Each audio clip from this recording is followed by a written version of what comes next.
Hello and welcome to the Trail and Adventure Motorbike Podcast with me, Clive Barber, and my good mate, Noel Tom. For the days when you can't ride your bike, there's always the Trail and Adventure Motorbike Podcast.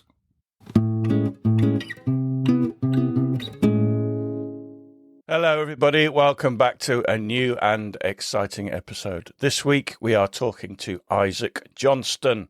Some of you will certainly know Isaac Johnston, especially if you've seen Lel Pavy's Dakar film, in which Isaac was the guy that rode the other TT 500. Isaac is a professional filmmaker, but also churns out some fantastic quality videos on his YouTube channel as well. Be sure to seek him out, sign up and watch some of his fantastic videos. He's a fantastic personality and a great talker, though he clearly knows absolutely nothing about great podcasts. I know you're going to enjoy this conversation.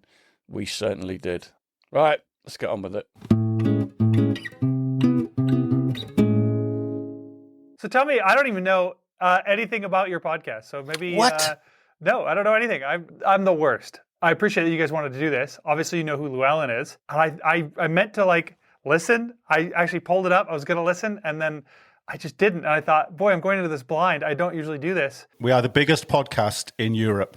We can say that, can't we? He has no idea. We could say that if it were true. Unfortunately, it isn't. We're doing all right though. We're like a top 5% podcast worldwide. We are currently like a number 15th in the UK automotive charts, up against all the the car podcasts and famous people from Top Gear and things like that. That said, it's a podcast. We get about 10,000 downloads a month. Lel's been on it about 6 times now. He's great to chat to as well. I love that guy. No, he's brilliant, and he could talk for England. Stay interesting as well. So we've done a few things with him. So he runs a Dakar event between Christmas and New Year, and we've kind of helped him present that for the last couple of years as well. That's the one at the bike shed. Yes, and that's why we were talking to Skylar Howes.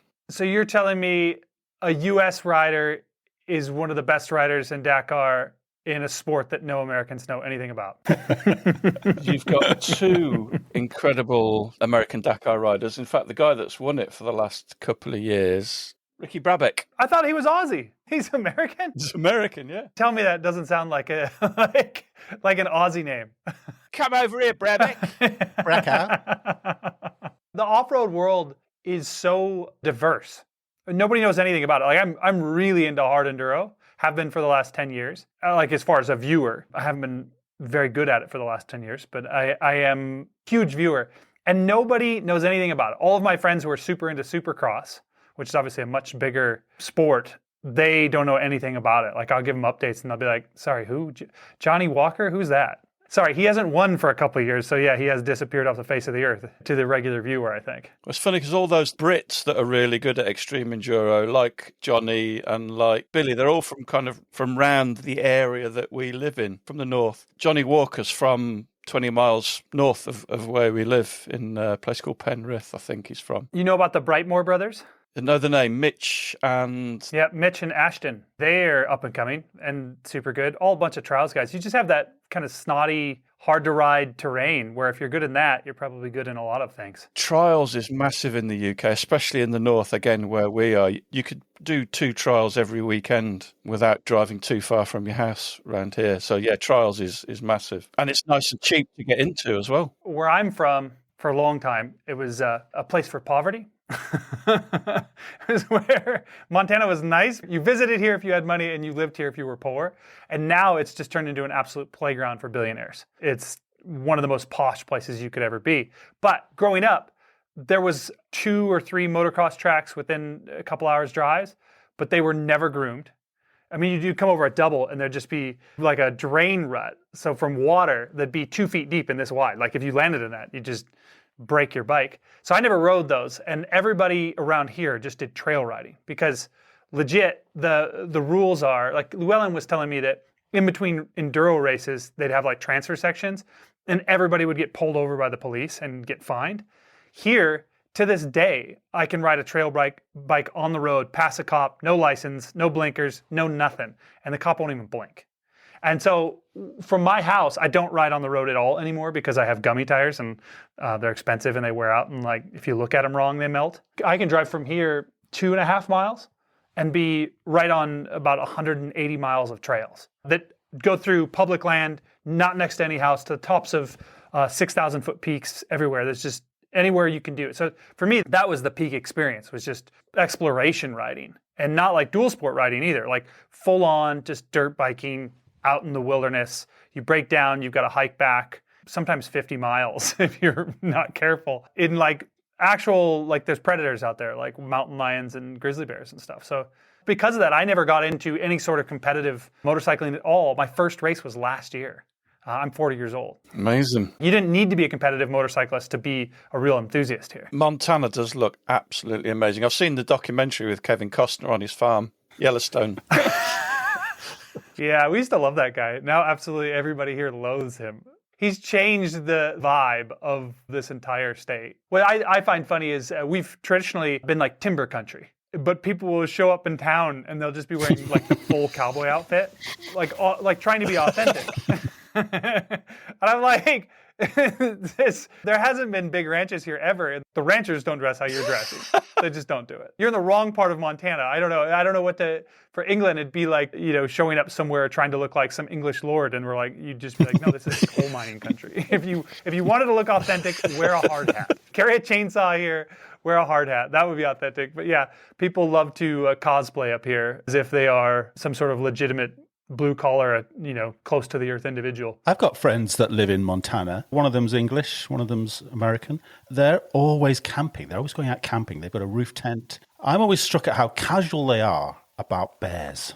I'm terrified of bears. How often do you come across a bear? I grew up in the mountains. I will answer your question, but I do want to point out, when I lived in Maui for a year when I was young, when I just got married to my wife and I moved to Maui for a year, and I was out surfing, and all I could think about, if I got like outside of everybody else, on the outside break, was sharks.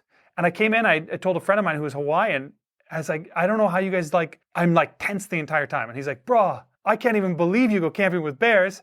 You just get used to it. They're just in the ocean. There's sharks everywhere. They just get used to it. Same thing happens in the mountains. You just get used to it until it's like 3 o'clock in the morning and you are camping, and then nobody's used to it. Everybody's afraid of bears. Every noise at 3 o'clock in the morning when you're in a tent is a bear. I've seen bears, but not often. I'd be scared walking out of the airport if I landed in Montana. I just think a bear's going to get me between here and the taxi. It's not that wild. My house just outside, we've had bears cross the property. I've chased black bears off the property, like young ones in the middle of the day that were trying to get into my bins. I've chased them off because if they start getting into the trash, then they become a nuisance bear and they can be put down. I've literally chased them off, but grizzly bears you don't chase. They're a whole different beast. But we've seen those here too. I don't see that many, but I don't look for them. I'd fucking emigrate if I saw a blue grizzly bear, I think. I started working for an outfitter in an area just east of here called the Great Bear Wilderness. And it was where like the forest rangers would drop off like the trouble bears at this, but it was so remote.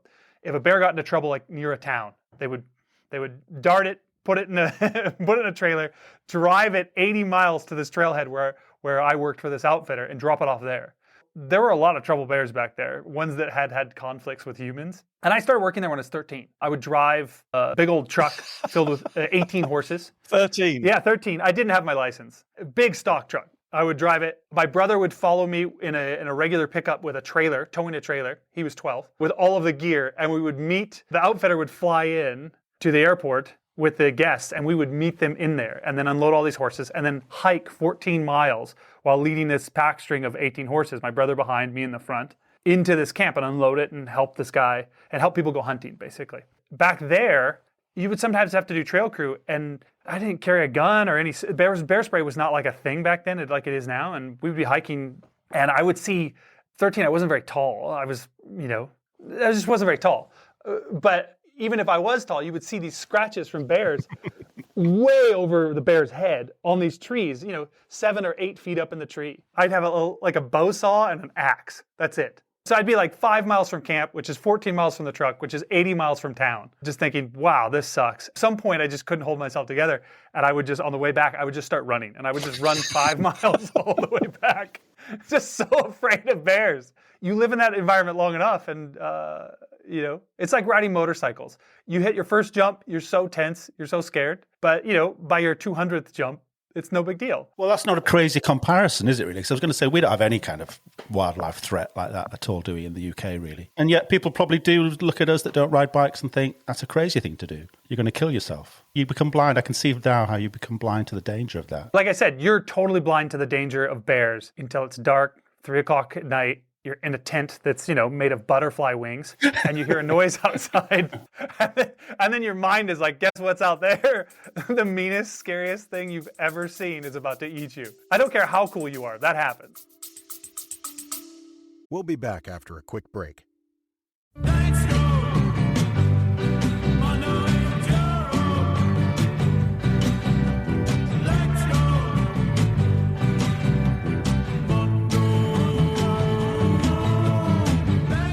I'm Austin Vince, and in 1995, me and some buddies set out to motorcycle around the world on a trip we called Mondo Enduro. We thought it would be terribly difficult, but it turned out it wasn't. Ultimately, we were the first group to trail ride across Siberia's Zilov Gap, and then also the first crew to ride the Road of Bones to Magadan. And we did it on second-hand 350cc trail bikes without the internet, mobile phones, or GPS.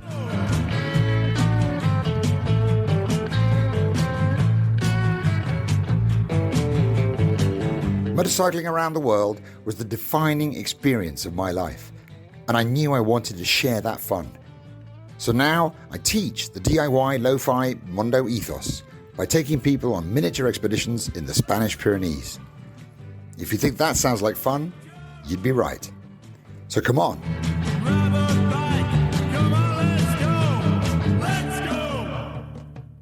You can find lots more information at austinvince.com.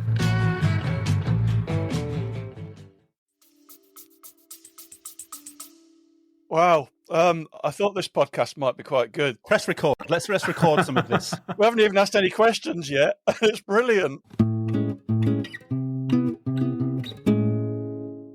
My name is Isaac Johnston, and I'm a photographer and filmmaker, primarily in the outdoor adventure space, but now I do work for large companies, everything from eBay to Solomon to, I just recently did a giant campaign for a rug manufacturer where we hung rugs in the desert. Quite a few fun things. Now, this year especially, I'm focusing on actually being consistent with my YouTube uploads, and I've decided to focus my niche on moto, which is what I really want to do with my life. Unfortunately, it doesn't make the money, but that's what I've decided to do. I'm a rider, an outdoors person. Try to have as much adventure as possible while squeaking enough money to continue doing the fun things that I do. We obviously watched Lel's film at the bike shed. You were in that film, and it was a fantastic film. And I thought, just seeing you in that film, I thought he's going to be a good guy to talk to and find out what he's up to. But then I realised I've watched loads of your films previously as well. The film where you vintageized your Beta. So you basically made it look like a sort of a 1980s, 1990s enduro bike. That had been shared in one of our friend groups with about 20 odd people.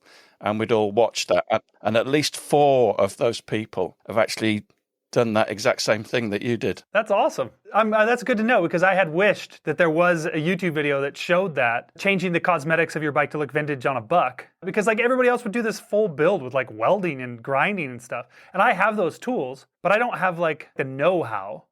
And I don't have the budget to experiment with welding up and bending a new subframe. I don't even know where to get those metal materials. And I could figure it out, but I thought, it'd be best to just make it happen. I think maybe in that film, I talked about how I wanted to put a metal tank on it, but I couldn't find anybody to cut down and shape the tank to go around the radiators.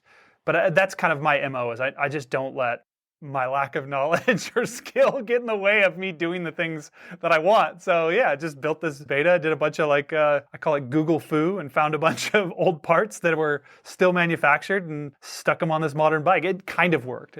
Some people disagree, but actually that was part of the video, was to make it that people would disagree, because if they disagree, then we've got a conversation. People really hated the fuzzy sheepskin cover, hated it. Which for me was actually Dakar inspired, because you would see the privateers, they wouldn't rub their nether bits to pieces. Just throw a sheepskin over the seat and ride on that. And it's very comfortable. It's not practical at all. It didn't live on the bike for more than 3 months. And then I took it right back off because it would get wet and all sorts of things. I left it on there thinking, this is not going to be popular at all. People are going to hate this. I probably hate it.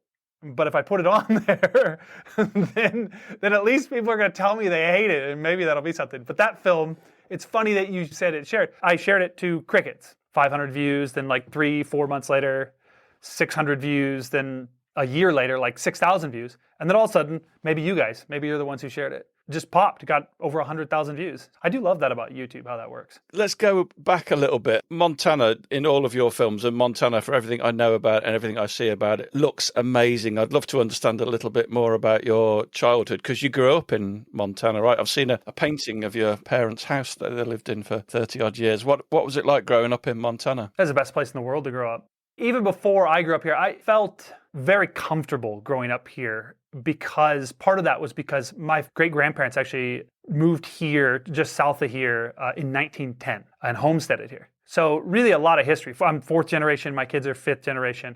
And it just felt you had a depth of knowledge, and people were just comfortable with being here because you could just ask your parents, your grandparents, anything, and everybody knew where everything was. The best trails to ride a motorcycle, the best lake to go fishing.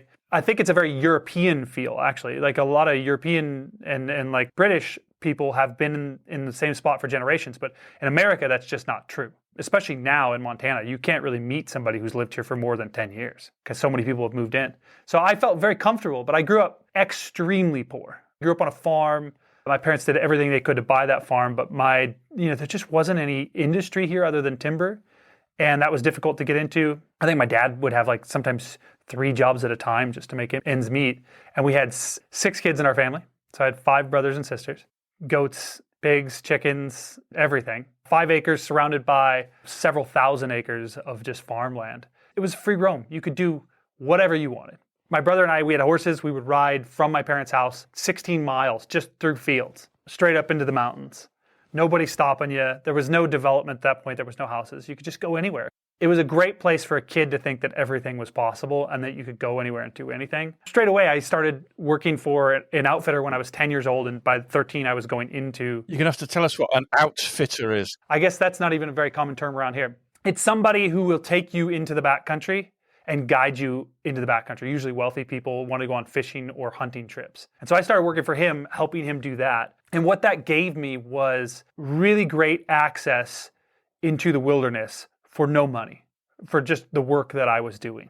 It turns out that getting into the wilderness is quite expensive because you have to have time to do it. And you have to have the equipment and the know-how, and learning that know-how, just like riding motorcycles, takes time. But I had this guy still to this day is one of the most capable outdoors people that I've ever met. And he would take us in there, show us all sorts of things about how to, be safe and explore and have fun in the wilderness. As like a thank you, in the off season, he used to be a river guide as well, like a whitewater rafting guide. And he would take us on these 1 to 2 week long trips on like the great American whitewater rivers in Utah and here in Montana. And so his kids were our kids' age. And he said, I know you guys can work because you've been working for me. You entertain my kids, which makes my life easier. So why don't you come on these trips and I'll just do it for the cost. And you guys can work the cost off. I got to float like the Green River, which is kind of like the Colorado River through the Grand Canyon, similar to that, twice. And I think each time I paid like $110, which was the cost of my food. That trip would cost you probably upwards of $5,000 to $10,000 now. And I was just given that opportunity as a kid, which was an incredible way to grow up. It also made that my 20s, when I had to get a job and try and be responsible, was absolutely miserable. I was like 40 hours a week.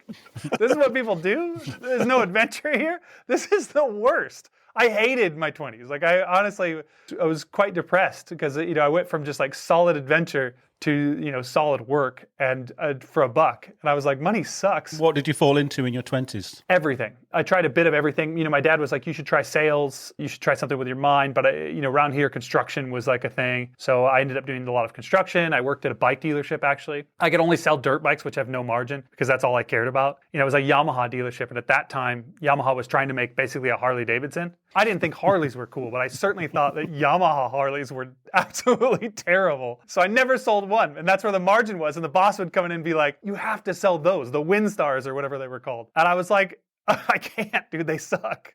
I don't have the external perspective on how bad I sucked at. I think I was like 19 years old. So I only lasted like 8 months and I didn't sell anything, so I didn't make any money. And I was like, this sucks. I'm sitting around literally polishing bikes that I can't afford to own. I want to get out of here. I have a little routine before these podcasts where I'm making a cup of tea and my girlfriend says, "Who are you talking to tonight?" And I sort of bring up a little YouTube film and show it to her. There's no way I'm showing my girlfriend your Grateful film because it will just cause so much grief in the household. Why is that? Because she's going to think she's made the wrong choice. And I would say to anybody, certainly in England, do not watch your Grateful film because they will wake up tomorrow morning, get in the car on a wet, dreary morning, start the car, just look out the window and think about your film and then just think, fuck. It's not all roses, you know? Like, the thing about it that you don't see in the films is, you know, I've recently been hired by this wine brand that's owned by LVMH. And they wanted me to tell my story, which was neat because I make films, so it's really fun to be able to tell your own. You kind of have a little bit of creative control. And in it, I think I'm the most vulnerable I've ever been on film. Normally, you're just wanting to tell a story that's like fun and engaging and people are excited about. But, you know, I talk about how I have doubts and how I spent all my money and I ran out of money. Like freelancing, it looks awesome from the outside. And it is awesome. You have a lot of autonomy. But you also have a lot of responsibility and you don't have... I liken it to... when you work as an employee or own your own business that has multiple employees, it's like pedaling on a tandem bike. If you stop pedaling, somebody's pedaling. You're making some headway. When you're a freelancer, you stop pedaling, you stop. I've been doing this for almost 10 years now, and it's been a hell of a lot of ups and downs and very uncomfortable financially at times. You are very personally attached to the work that you make. So if people don't like it or they're not hiring you to do it, you can kind of get down in the dumps. So that part is difficult, yeah. But yeah, I can see how if you look at the films, you're like, damn, this guy has the life. And it is the life. I don't want to say it's not. At times it can be uncertain. So there is pros and cons to the whole thing. It's that jetty out into the lake. Once she sees that jetty out into the lake and you diving into that water, that's the bit where she'll start looking at me. I don't want to spoil it even further, but that is actually, that's my backyard. Of course it is. And you built that jetty. Yeah, that's my backyard. It's actually a river. I swim there 12 months out of the year. Yeah, you rescued that lovely little dog from the rescue centre.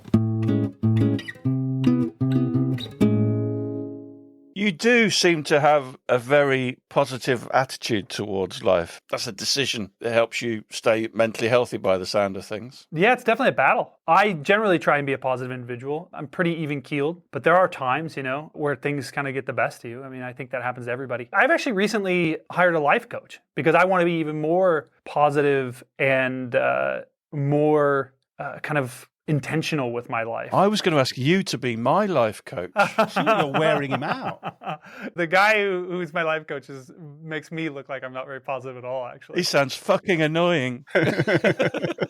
Yeah. That is another thing, too, is that you'll often hear if you talk to a lot of freelancers and the way that I talk to my friends who are freelancers, it is very important for us to be positive and feel creative because oftentimes you'll work on something and it'll just go dead. People won't respond to it at all. Or you're having a rough time. And like if you're in a bad space mentally, it is very difficult to be creative and to make anything that anybody wants to watch. I think that's part of it is that who wants to watch somebody be negative? Nobody. I don't want to be around that in personal life, but I certainly am not going to sit down to a YouTube video to watch that. I mean, that's best left for Americans watching Fox News. They got enough of that. So that's not what I want to put out into the world. Again, I grew up doing pretty epic things, thinking they were normal.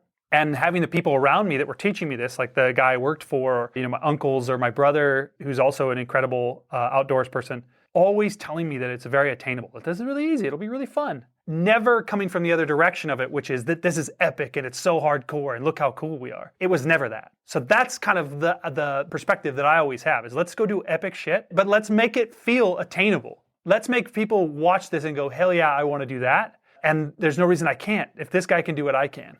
That's much more my style versus like and there is a place for this, but like the National Geographic style climbing Everest films where we're about to die every 2 seconds. That's my perspective. There's another guy that I really appreciate, a filmmaker who's a skier, who's recently gotten pretty successful. His name is Nikolai Shermer.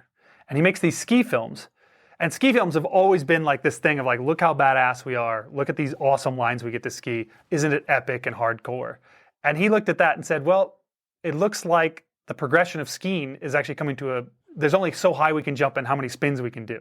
If it's not about the progression and how hardcore it is, then it must be about the story on the way to the mountain. So he's leaned into that and he does the most insane skiing.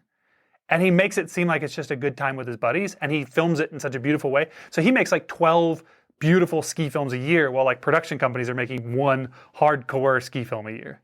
He's just changed the entire game. And I use that as kind of a template for myself. His name is Nikolai Schirmer. They're just great adventure films, really. Even if you're not into skiing at all, he just does really great stuff. It just looks like a good time with his buddies.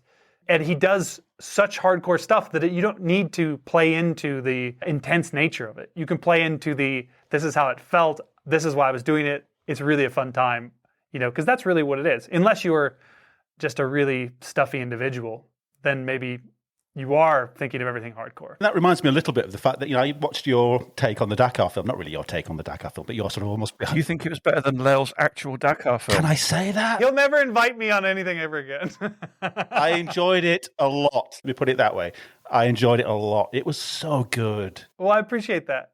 I mean, Llewellyn, he made the whole thing happen. So let's put it that way. I was definitely riding on coattails. So anything that came out of it, if you thought it was better, it's because Llewellyn made that film. He made my film too.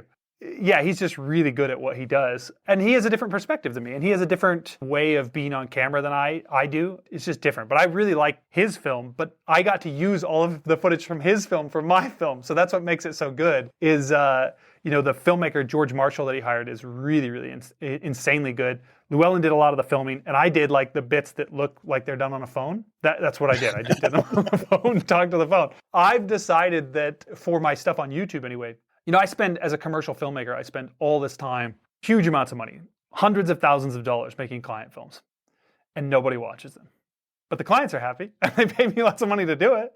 And I certainly love to push the quality through the roof. Like, I love making that stuff. It's all about craft and quality and these beautiful stories, but nobody cares. And the YouTube channels that I love the most are honestly filmed on a phone and GoPro. And they have millions of views, and I really just feel like I'm hanging out with my friends when I watch these things. With YouTube, I'm actively trying to lower the quality. I literally just, released, or last night, where it's all GoPro and phone, and I just went for a ride in Hawaii with my friends. That's hard for me to do, because I want to zhuzh it up, make it nice, make it look like I'm cool and like I know what I'm doing. The regular Joe does not give a shit if you look like you know what you're doing. Now, I'm never going to get hired to make those things, because the quality's low. But now, all that to say, the reason I think that my Dakar film kind of worked is because I had that high quality footage to kind of bounce off of the low quality footage. I mean, I literally showed up, hopped on a bike, rode around, was talent. Everybody else is scrambling like ants to make this thing happen. Lel and Lucy, George, they're all just going crazy in the logistics of it. Joe's doing the logistics and Rich is doing the photos. And I'm like, when can we eat?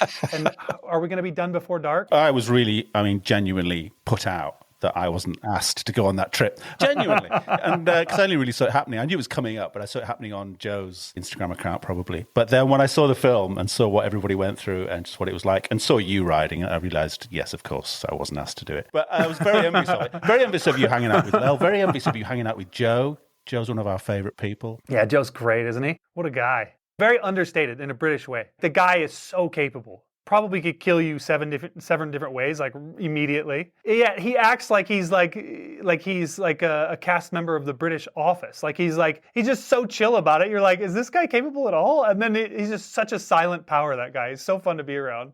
He could have an ego, massive ego, and he chooses not to, which I love those people that are like that. He's been on the podcast a couple of times as well, so you'll have to seek out his episodes. But you know what he does for a living? He actually works for Desert Rose, who help. I think he does that, or I think maybe he might murder people for a living too. He'd be capable. I don't know exactly what he does, but I imagine it's something very, very, very cool. Probably flies around the world and it does contracts for, Russian mafia. I don't know, but it's something cool. This reference might not mean anything to you, Isaac, but I always see him and think he's more like a Dad's Army character. I don't know that reference. I wish I did. It's a TV program from the 70s in Britain, and it was about the Home Guard, all these old guys that were too old to go to war. He would slot right into a Second World War movie, wouldn't he? I think he would, yeah. It's that moustache. Yeah, he sure would. That's funny. I remember the best compliment I ever had, I think this is the best compliment you could ever receive for people that are our age, that are males, is somebody told me once, you seem like a good guy to go to war with. I could see sharing a foxhole with you. And I was like, hell yeah, life validated. So yeah, that's a good compliment for Joe, for sure. Perfect. Let's talk a little bit about your biking history. When did you first get into bikes? Was it something you got from your dad, or was it something that came later in life? I wish. Like I said, we grew up really, really poor, so it wasn't really an option. My cousin, when he was 7 and I was 7, got a Suzuki, I think it was the JW50, little two-stroke 50, and I got to ride it, late 80s, early 90s. I laid it over instantly. The exhaust pipe burned through my teal blue spandex shorts. That was the style back then. And I was in love. I wanted a motorcycle so bad that I would ask my mom to pray for one every night when I'd go to bed. And she said, okay, I will. How agrarian we were. I sold a pig when I was 13, a pig, and bought, I'm sure the model name is different in Britain, but it's a Honda 90. I think they're called a Cub or something like that. You know, like the off-road bike. I bought one of those and ripped that around for a couple years. Then I got an RT 180 Yamaha two-stroke air-cooled one, basically a DT. And then from there, proceeded to get every four-stroke old bike that was hard to kick that you could get. You know, from, I think I had a XR 600, XR 650, XR 500, XR 350, XR 400. Then I got an XT 600 that the auto decompression broke, and I kicked it when it wasn't at top dead center, and it literally bucked me off the bike and dislocated my ankle. So yeah, but my parents were very anti two-stroke at the time because two-strokes were much louder than four-strokes at that time. So the RT was the kind of exclusion to the rule because it was kind of quiet. From there, I remember the first time, and this is just bike history, we'll talk about riding history, but the first time I remember going on rides, we all had like Yamaha. My cousin had just gotten the new 426, you know, the four-stroke 426, and it wouldn't hot start, it wouldn't cold start, and it was new, and it was such a piece of shit. And a friend of ours whose dad owned like a car dealership took a KTM in on trade, and KTMs in the US were like, nobody had them. It was like leaking oil. This kid didn't maintain it at all. He didn't even put it inside. It sat out in the rain. And he would kickstart it every time it would start. And I was like, I want one of those. And so I think it was in 2006, I bought a 2001 off of eBay. Back then, eBay was brand new for like $2,000. I mean, it was like 1/4 of the price, like because nobody wanted KTMs. It was just like, you might as well buy some sort of really obscure, like a Riehu, or even more obscure than that, a Fantic or something. It was a great bike. And so after that, I had a series of four-stroke KTMs, and really only recently got back into two-strokes. I got a Sherco 300 last year because all my friends were like, I can't believe you're riding this Beta 520 on these hard enduro tracks. What are you doing? That's kind of my bike history. But as far as riding, you know, like I said, it was just a ton of trail riding, going up in the mountains. I learned how to log hop because we would go up in the mountains and do a 50-mile ride and forget a saw. And you'd have 40 or 50 logs that a storm would blow down in the wilderness, and nobody's cleared these out over the trail. So you're either riding over it or you're lifting over it. And riding turned out to be more fun. All these old bikes were really great grounding for you mechanically, weren't they? To really know how a bike functions and how to take it to pieces and make it work. Sadly. Yes. Well, because like now, I mean, there's this big thing that just came out with a Gypsy Tales podcast about how none of the new motocross riders, Ken Roxon doesn't know how to tighten his chain, you know, is the headline. I had an uncle who was very mechanically inclined. He taught me how to work on that Honda 90. And from there, I just kind of figured out my own shit because mechanics were expensive. It was just kind of a thing you had to do. Because also, like the bikes I could afford, mechanics didn't want to work on them anymore. XT500s, nobody wants to work on that. Try and get a mechanic to work on that today, and it's like, you got to find a really special person. Points and condenser, nobody even knows what that is. I want to go back to that 7-year-old kid that had to go on his cousin's bike. Were you aware of motorcycles before then and were desperate for one, or did you get on it and just think, this is it for the rest of my life? That's my life decided. Yeah, well, it was that, but also, like, I knew about motorcycles, so I cut this from the film, but this was an interesting bit that I love to tell people is motorcycles were lore in my family. So my mom, when she was in her 20s, her and a cousin actually rode motorcycles from Montana all the way down to Texas along the Californian coast. It was like a thing you were allowed to do. Like I wasn't allowed to go into town and hang out at like an arcade. That's where bad things happened. But I could take my motorcycle and ride into the mountains 50 miles with just my younger brother and like a set of tools. You know, I'd bring a torch so I could like burn off the plug when it fouled. Like we'd strap it all on there. Like grizzly bears were not bad to my parents, but town trouble, that was bad. So motorcycles were just like a constant thing. My dad had like a street motorcycle, but really it's my uncles. They were kind of like legend in my family. When in 1978, and 79. I guess in 79 they bought TT500, so the orange and the yellow one, which to this day, because of this, are still my favorite looking bike of all time. And they would ride them everywhere. There's a story of both my uncles riding their motorcycles and my grandparents driving this RV, like a typical American massive RV, over top of this really sketchy mountain pass. And my uncles passing my grandparents on both sides of the road, like narrow, winding, blind corner, both sides of the road, standing up on the seat of their TTs, and then just letting go of the handlebars and just like drifting, like a surf movie on these TTs, just passing the RV on both sides, and my grandma just freaking out. So that's the kind of stories that everybody's like, that's so awesome growing up. Like my mom thought that was awesome. So that's the kind of culture.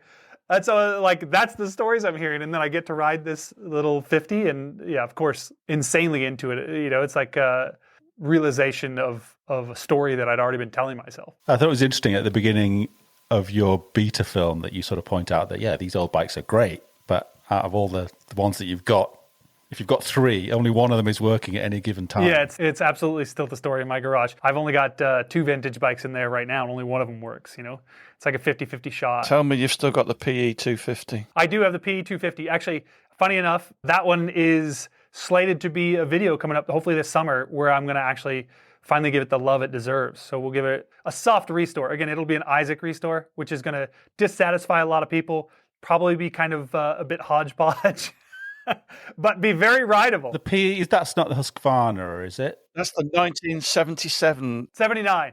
based on the RM 250 motocross bike, which is one of my favourite all-time bikes. When I was a kid, 77 was the year. It was a special year for me. Barry Sheen was the world champion. I got my first bike as well, and I was all over. The RM 250 was the dream bike that I wanted, but obviously was too young to have. That's funny. RM 250 was the dream bike I wanted in the early 90s. My brother got into riding motorcycles before I even got mine, and he would give me his old Dirt Rider or Dirt Bike magazines.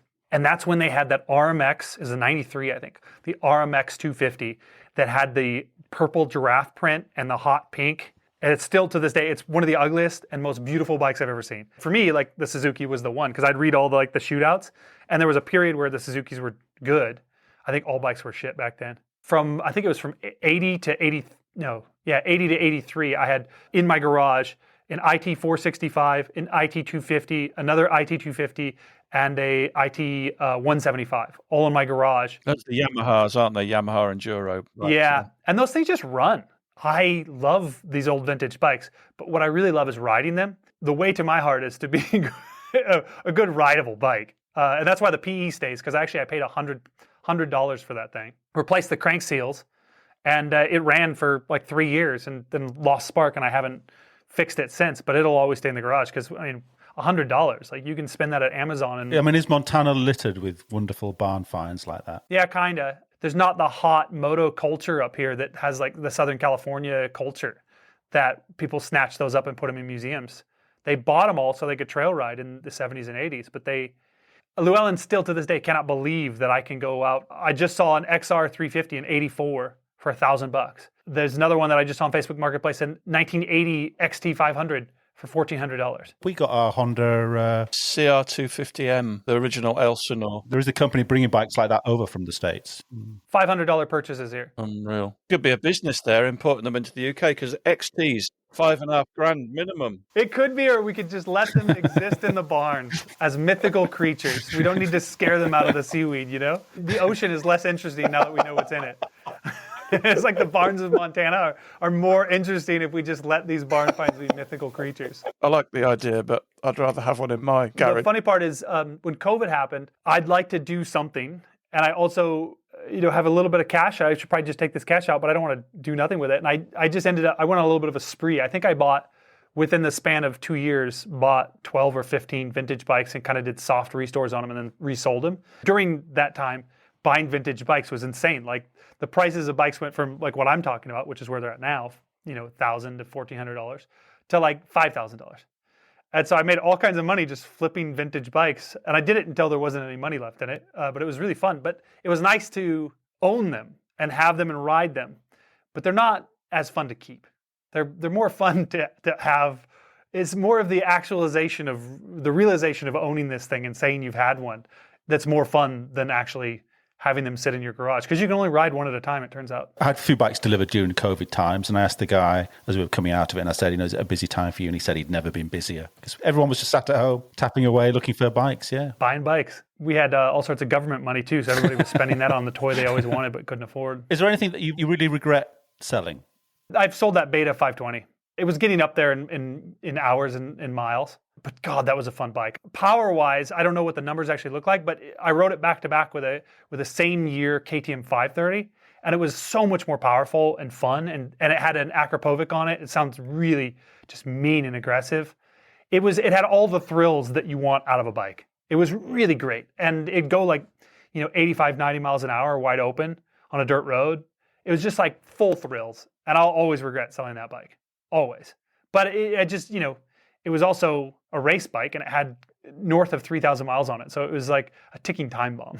And I didn't want to own it when it stopped ticking. If you're going for the extreme side of things, you want a much lighter two-stroke, basically, which is why you got the 300, presumably. But I don't love the 300 the same way. It does everything I want it to better. I don't know. I just think maybe it's just the Sherco. I'm not fully in love with it. It's also that you can't really love it because you abuse the hell out of it. I put 75 hours on my bike last year, and it looks like garbage. It looks like it's ready to be put in the recycling bin. So you can't really fall in love with them because you just wear them out. They're like, you just use them up like they're some sort of commodity. It's not like that Beta where it would just stay in the garage and then I go out and rip it and put it back in the garage and clean it nice. I don't even think I cleaned my 300 before I put it away for the winter. It's still got the same mud on it. Like I'm very abusive to it, which means that I can't have the same empathy for it, I think. At least that's how I justify it anyway. But you've also just been doing a project where you've been riding a pro bike to see if that could improve your riding. And I think you've got a little bit of a challenge on with a certain Cody Webb as well, haven't you? Now, how's that going? It's going well. So I got to know the folks over at Sherco USA, was able to buy Cody Webb's 2022 Sherco race bike. And that's the one I'm telling that I don't really love because I've abused it so much. But so I was able to ride that, and it's more a bit like I lean into the clickbait factor of YouTube. But then the video, I hope, actually gives real value. But the titles will always be as bullshit as I can possibly make them without breaking the promise to the viewer when they watch them. And so it was like, I rode a pros bike for 6 months. Did it make me a better rider? Was like some form of the title. Everybody knows that doesn't change anything. You don't get better by having better gear. You get better by riding. I could have told people that in the first 10 seconds of the video, but it wouldn't have made anything. But anyway, I did spend the time. And what it really did was it just got rid of any excuses. For my entire life, I'd always had bikes that were like the 520, where it's like, yeah, I probably could ride this hill, but not on the 520. It's not built for that. Or I have an XR 650 at Kickstart. I'm not super good at riding trails because it's like riding a 350-pound couch down the trail. It's not going to be good. So I wanted to eliminate all the excuses, and that's why I got that. And not only did I get that, but then I didn't want to have to feel like, oh, I've got to do the suspension, and I've got to add a high compression head, and I've got to add all these trick parts. I just wanted it to be exactly what somebody would build if they were going to be the best. Did it make you a better rider in a small way? It made me a better rider because it was the right tool for the job, not because it was better than my buddy who has the same year Husqvarna two-stroke. Actually, I think when I hop on his bike, I actually like it more, to be honest. So it did make me better in that it was the right tool for the job and made me stop being a little bitch with excuses. Like, that's it. You're just not a little bitch. You just got to ride the stuff. And you got to say, oh, I suck. I need to practice more. Is there a story about the whole subscriber thing? Yeah, I just decided, I wonder how I could actually get Cody Webb to teach me, because that would be much more valuable than his bike. Is if he actually taught me oh, dude, your clutch technique sucks. You're holding your hand wrong, or your elbows aren't up, or whatever it is. Have some sort of external coaching, basically, that could tell me what I'm deficient in as far as technique. And I thought, what would be, I can't afford to do his training session. I don't even know what that costs. And he has an online thing, but it's not very personal. I've been in this business of freelancing and sharing my work forever. And I do recognize that media is a passport to access that you would never get if you weren't making things. I did know the guys at Sherco. I said, hey, would you be interested in connecting me with Cody Webb? I have an idea on how to help him promote his YouTube channel. I know he wanted to grow. And they said, yeah. So then I connected with Cody. I told him this whole pitch. It sounds like on the face of it that it's a rivalry, but really he's fully in on it. And the idea is that I reached out to him, said, hey, will you train me? And he said no. And then I said, what if I pass you in YouTube subscribers? which he has way more than me. I think he's even growing faster than me. So he's like at like 25,000. I'm at like 5,000. What if I pass you in YouTube subscribers? And he says, maybe. Well, the behind the scenes is like, I told him the whole pitch. I said, there's no commitment. You don't actually have to train me unless I beat you. And if you do, it's going to be great for your engagement and everything. Both of our channels are It's growing. not, because what everybody's going to do now, everybody's going to follow Isaac Johnston and they're going to unfollow fucking Cody Webb.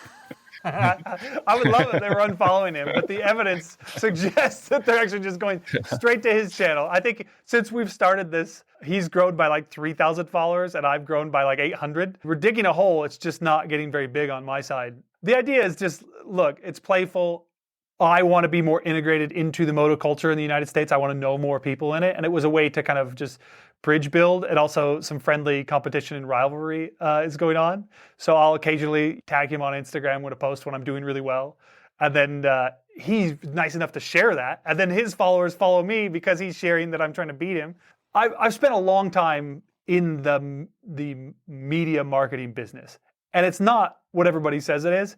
It's actually about just doing interesting stuff with interesting people and telling more fun to engage with stories. I mean, who doesn't want me to win now? Like now I actually have a longer story arc of where people want to see me train with Cody Webb. So of course they're going to subscribe. That's that's like giving me a penny. You know, it's really easy for them to do. And if it makes me somehow end up achieving my goals as a human, who doesn't want to help other humans achieve their goals? So that was the idea. Part of the problem is, though, I was already following you, and I thought, I wonder if I'm following Cody Webb.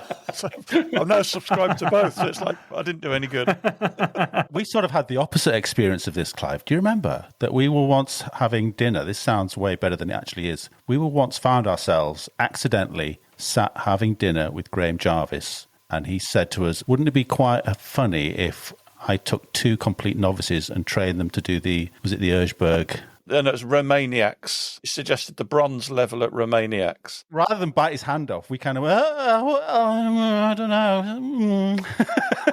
We chickened out of it completely. Oh my God, what? That's so funny. That's actually one of the ideas I have for like a year-long project. I wanted to do it with snowboarding because I really love snowboarding too, but now I think I've abandoned snowboarding completely for moto. Could somebody feasibly go from average Joe to hero? That storyline is like one that can be repeated infinitely. I would love to do that, you know, like have somebody like Cody or Graham train me enough to be able to just finish Romaniacs, not even be in the pro class, you know, or maybe actually do a pro race and complete it. Not win, but complete it. Or maybe, I don't know, just see how far you could go. I feel like that story arc is really interesting, but you do have to have some sort of resources in it. Someday I'll pitch it to some company and they'll sponsor me on a 6-part series of watching me go from zero to hero. Get in touch with Graham. He'd be bang up for it.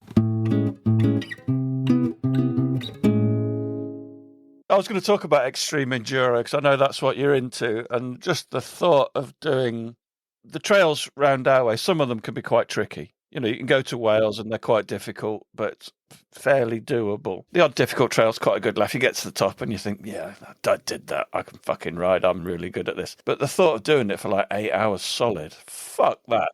Again, probably an age thing. Nah, don't want to do that anymore. Even your Hawaii film, I had no idea there was riding, that anyone was riding enduro bikes in Hawaii, but that just looked torturous. It's insane. You might as well just took your wheels off and carried the fucking thing. Yeah, right. I think there's something special about the dirt in Hawaii too, where it's just slipperier. I don't know what the dirt is like in Wales. I've never ridden there, but like we have all over the US, a myriad of conditions. And everybody from the US who goes to Hawaii says, nope, it's way worse here. They have a technique there. This is wild. It's everything that you're taught not to do, but they'll get stuck in the mud. And instead of like doing a zap or like weighting the pegs different or even getting off and pushing, they'll just cycle through the gears wide open. They'll go from first all the way to sixth. There's wait. You'll see steam start happening and it dries out the mud. And then all of a sudden they get grip and they're like, oh. It's so counterintuitive. It's so slippery. You have to have just a new way of doing things.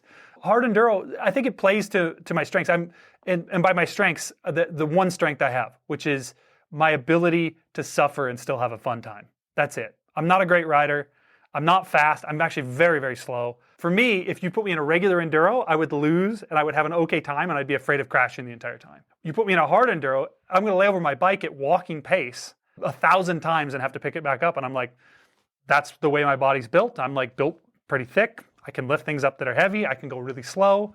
And all I have to do is just be better at suffering than the rest of the people around me, which is exactly how it went at last year's Silver Kings. The race organizers made the course too hard, so none of the pros had finished 3 laps under the 4-hour time limit. So in the middle of the race, they just extended it by an hour. Everybody was riding around me. Like, we kind of stopped and everybody started talking, and people were like, I'm about to run out of gas. And other people were like, fuck that, I'm done. I'm not doing this. And they were quitting like all over the place. And I was just smiling, thinking, I don't even have to go fast now to beat these fuckers. I can just keep going and I win. This is my kind of race. That's it. A sunny disposition is going to win the day. Yeah, that's it. Like, I don't know. It's just the way that I'm built, is like, that's my skill set. That's why hard enduro works for me. It's like, you don't actually even have to be that good. You just have to not quit. And so yeah, I find that very fun.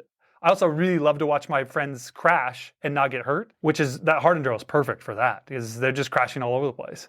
And I can laugh at them and they're not hurt, because it's a walking pace. So the winter in Montana looks like it barely ever gets above freezing. It's snow all year round. So you have to do other stuff in the winter, right? When you can't ride your bikes. Yeah, and typically I'll do snowboarding or backcountry snowboarding, which is, again, a sufferfest. Snowboard splits into skis and you go hiking off into the mountains and then snowboard down. I'll do a lot of that. I haven't done as much this year. I was in Morocco in November, and then I was in Hawaii in January, and I've been working on those films and other projects. And I just, honestly, I'm becoming a single sport guy. I'm becoming just motorcycle. So actually considering in the next couple of weeks, just heading south down to the desert of Utah and Arizona to go ride motorcycles. You really have to just leave.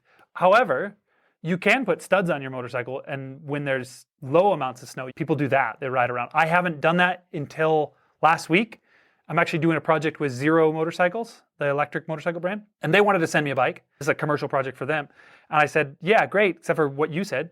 It's freezing up here and there's tons of snow. And they're like, you want to put studs on the motorcycle? And I was like, hell yeah, don't tempt me with a good time. So we actually went out to an ice race on a local lake with a bunch of rednecks that had race gas in their bikes, studs that are 1.25 inches long and are dragging their elbows, going, 50 miles an hour around this left-hand circle. And that was a blast. It's unfortunate for me, it costs $1,000 for the set of tires. And you have to put them on their own individual wheels because you never want to change those spikes again. You have to do it with welding gloves because it's so sharp. So it's another expense, but I think it's the one that I'm sold on for next year.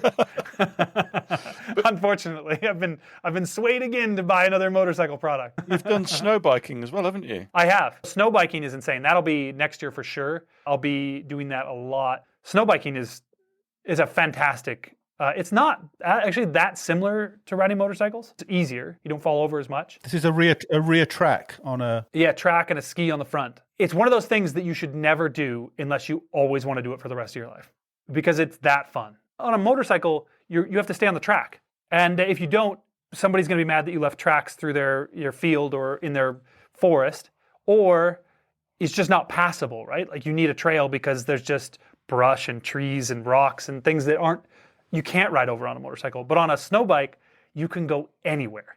It's like riding on a cloud for 30 miles in any direction. You just go anywhere you want. As long as you're aware of avalanche conditions and how to mitigate them, it's an insanely fun sport. Yeah, you could do 30 miles in a day on the tops of mountains. It's like a combination of riding motorcycles, riding like one of those like personal, they call them PWCs here, or like a jet ski or wave runner, and snowboarding is what it's like. You combine all three of those things together. That's what it's like. I'm really surprised it's so easy, because it looks like it should be much harder than riding a bike. We have snowmobiles over here. That's hard. Those are high horsepower. You've got to do like a dance to side hill. They call it side hilling. On a snow bike, you just call it riding, because you can lean it over just like you can a motorcycle. Like, you on a hill on a snowmobile, you have to tip the thing up on track. And it's like this technique where you're like dancing, you're dragging one foot off, and you're like, it's beautiful when people can do it. I do it, and I don't do that. I get hucked off of the thing. It tries to go flat on me, and I just get ejected. Or you get stuck all the time, and then you have to shovel out. I'm not skilled enough to do it. The sleds that are good now that make it a little bit easier are like 20 grand. Whereas like you can get a used snow bike for like $6,500 that's killer, gets you anywhere you want to go, keep up with all your buddies, be as reliable as a dirt bike, whereas snowmobiles are notoriously unreliable. Are they generally all sort of stock motocross bikes converted, or they're actually specialized snow bike manufacturers? No, there's not. I'm not sure why. I know Bombardier has a patent for one, but I don't think that's preventing anybody from doing it. Maybe it's because the market's too small, but I'm convinced that everybody who's liked snowmobiling but not at a high level, and other people who would just want to try it, if there was just one place where you could go to a dealership, finance one thing. Because right now you have to go there, pick out a bike, pick out the track, have them install it. Then you got to put a thermostat on it and like snow protection. You got to put like a different air box on it. You got to do all these things that require you to have much more ripples on your brain than I have. I'm quite smooth underneath the skull there. So like it took me a while to figure it out. And I thought, if this is hard for me and I like doing this stuff, the average Joe is never going to do this. So I think that's the biggest impingement to the snow biking sport, is that it's difficult to get into. But I think the second that somebody has a bike track combo, you can just go in there, give this person 15 grand and walk out the door with a $300 a month payment. Everybody will have one in a country that has snow. We will never have one here. So we get shit winters that it's cold and wet and not very nice riding in. Yeah, we get 2 inches of snow now and again. Take it up Ben Nevis. You guys would have a great time and just Also be arrested when we got back down. They can't catch you on a snow bike. That was always my theory as a kid. I've actually, honest to God, I've run from the cops on a dirt bike 5 or 6 times in my life. When was the last time you did that? 23, 24, 17 years ago-ish. Had you done something bad, or was it just were they just randomly stopping you? No. I was just riding on the highway in a very blatant manner with a bike that clearly was not designed to go on the highway, and they just wanted to like pull you. But like, come on, I'm on a dirt bike. You've just given me a challenge. What are you gonna do? Shoot me in the back? From like 17 to 23, that was like pure joy. Because like, you can just take off across a field or do whatever. Like, what are they gonna do? They can't just shoot at you for riding a motorcycle yet. We've got a lot of motorbike crime in the UK, and in some of the big cities, the police have actually now taken to ramming these kids off because they weren't allowed to chase them if they weren't wearing helmets. So they've all got balaclavas on now, and the police have basically just said, yeah, tactical contact, as in knock them off. Fuck them. Fair play. You probably didn't steal your bike either. No, I didn't steal anything. I was doing nothing except for like coming back from a ride with my cousins, and then we'd cross the highway. Generally, like the regular town cops wouldn't bother you, but we have this thing called highway patrol, and they just want to give tickets all day long. And actually, talking about my early motorcycle experience, on that Honda 90, I one time was riding on the dirt road next to my parents' house, like a mile or so away. Some highway patrolman came off of the highway and saw me there, pulled me off my bike, put me in the car, and gave me a ticket for driving without a license. It was quite intimidating for a 13-year-old kid. I had to do like community service to get out of it, pled no contest. That right there started my relationship with the cops on dirt bikes. Is like, last time you got caught. Yeah, that's never happening again. I am not getting off of this motorcycle for a policeman to get some sort of ticket like this. Give me a break. What's next on the Isaac Johnston YouTube channel then? What have we got to look forward to? I was actually just looking through the list of ideas. I think I'm going to do something with that electric motorcycle on studs in the winter. And then there'll be a PE 250 rebuild at some point. I'm going to make a modern bike vintage again. I also want to take a vintage bike and do a hard enduro ride with it and just see what happens. That won't be the PE 250 because I love that aluminum tank and I know that the tank is going to suffer. Probably gear it down and see how hard it is. I don't know. It's like curious questions. It's like, could I ride a hard enduro on a vintage bike? Like, I think I just saw there was a hard enduro race in Spain where there was like a vintage class. And I was like, that's so sick. So I'd love to do that. But as far as bigger things, there's a couple of trips in the works that will remain to be seen whether those work out. I get all these crazy opportunities with my regular work to travel. And I love to turn those into, like I was just in Kauai. I didn't go to Kauai to ride dirt bikes in the jungle. But I was there and then, of course, turn it into that kind of thing. So mostly, they're just stupid questions that I ask. Like, if I rode a pros bike, would it make me better? Or, are these the hardest trails in the world? Everybody says they are. Let's go find out. It's just kind of scratching an itch. That's what the channel's about. Making, really fun things look fun instead of hardcore. So I don't care to look cool. It's kind of a rule for me. If it feels like I'm trying to make it look cool, I'm probably doing the wrong thing. I should absolutely look like a blithering idiot on a motorcycle, and then we're right in the comfort zone for me and the type of things that I want to tell. That was a really fun time we spent chatting to Isaac there. Be sure to seek him out on his YouTube channel. It's just called Isaac Johnston. And there's some great films in there. And as he said, he's going to be concentrating making more motorbike films for our viewing. Right, that's it. See you next time. Thanks for listening. We really appreciate your support. Don't forget you can follow us on Facebook and Instagram. And if you really appreciate what we do, you could consider supporting us on Patreon or buy us a coffee. Links are available on our website, which is tampodcast.com, tampodcast.com, where we also have a limited selection of branded stuff. But either way, please keep listening and spreading the word. See you next time.